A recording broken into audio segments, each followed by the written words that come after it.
அண்மை செய்தியை பார்த்து வருகிறோம்.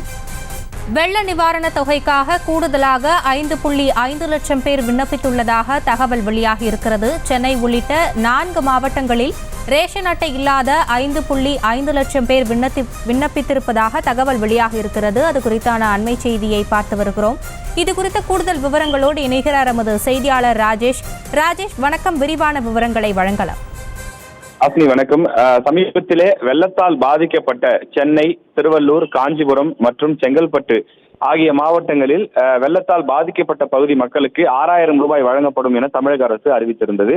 அதில் ரேஷன் அட்டை இருப்பவர்கள் மட்டும் இல்லாமல் ரேஷன் அட்டை இல்லாதவர்களும் உண்மையிலேயே வெள்ளத்தில் பாதிக்கப்பட்டிருந்தால் அவர்களும் விண்ணப்பிக்கலாம் என்று தெரிவிக்கப்பட்டிருந்தது. அந்த அடிப்படையிலே இந்த 4 மாவட்டங்களில் வெள்ளத்தால் பாதிக்கப்பட்ட ரேஷன் அட்டை இல்லாத நபர்கள் 5.5 லட்சம் பேர் இதுவரை விண்ணப்பம் செய்திருப்பதாக தமிழக அரசு தெரிவித்திருக்கிறது.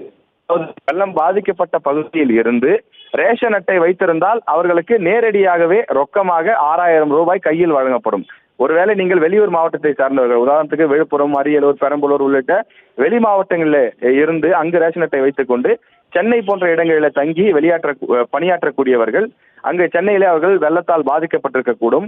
அப்படிப்பட்டவர்களுக்கும் நிவாரணம் வழங்க வேண்டும் என்ற அடிப்படையில் தமிழக அரசு ஒரு படிவம் ஒன்றை கொடுக்கிறது. அதாவது அவர்கள் தங்கியிருக்கக்கூடிய பகுதிக்கு அருகில் உள்ள ரேஷன் கடையை அணுகி, எங்களுடைய வீடு இங்குதான் இருக்கின்றது, நான் 10 ஆண்டு காலமாக இங்கே கூலி வேலை செய்து வருகின்றேன் போன்ற விவரங்களை எல்லாம் தெரிவித்து அவர்கள் வீடு வெள்ளத்தால் பாதிக்கப்பட்டதற்கு காரணங்களை கூறி அவர்கள் இந்த படிவத்தை ஃபார்ம் பெற்றுக்கொள்ளலாம்.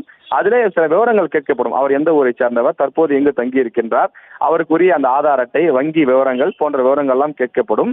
அவற்றையெல்லாம் அந்த விண்ணப்பத்தில் அவர் எழுதி பூர்த்தி செய்து கொடுக்க வேண்டும்.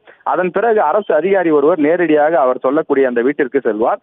அந்த பகுதியில் உண்மையிலேயே வெள்ள பாதிப்பு இருந்ததா, அவரது வீட்டுக்குள் வெள்ளம் வந்திருக்கின்றதா என்ற விவரங்களை எல்லாம் சரி செய்து பார்த்துவிட்டு அவர் வெள்ளத்தில் உண்மையிலே பாதிக்கப்பட்டது உண்மை என்றால் அவருடைய வங்கி கணக்கில் 6000 ரூபாய் வரவு வைக்கப்படும் என்று தெரிவிக்கப்பட்டிருந்தது. இதில் உண்மையில் பாதிக்கப்பட்ட பலரும் விண்ணப்பித்திருக்கிறார்கள். மொத்தமாக 5.5 லட்சம் பேர் விண்ணப்பித்திருப்பதாக தெரிய வந்திருக்கிறது. செய்திகளை உடனுக்குடனும் துல்லியமாகவும் தெரிந்து கொள்ள சப்ஸ்கிரைப் பண்ணுங்க.